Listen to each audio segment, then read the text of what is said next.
Hello guys, welcome to our channel, and in this video I'm going to show you how to put promo code in PrizePicks. First thing first, check out if PrizePicks is available in your location or country.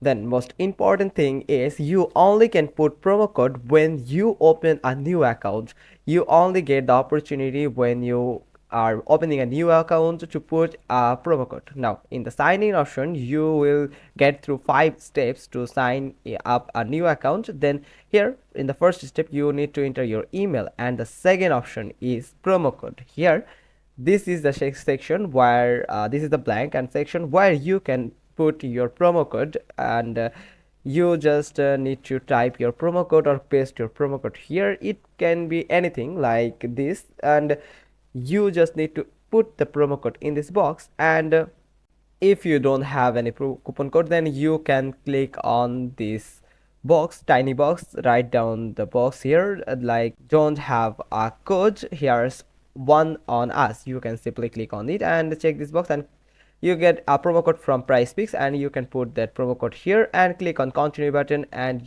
there your promo code will be applied to your account. That's all. Hope you found this video helpful. If so, then give us a thumbs up. Don't forget to subscribe our channel, click on the bell icon, and we will get back to you soon with another video. Thanks for watching. Till next time.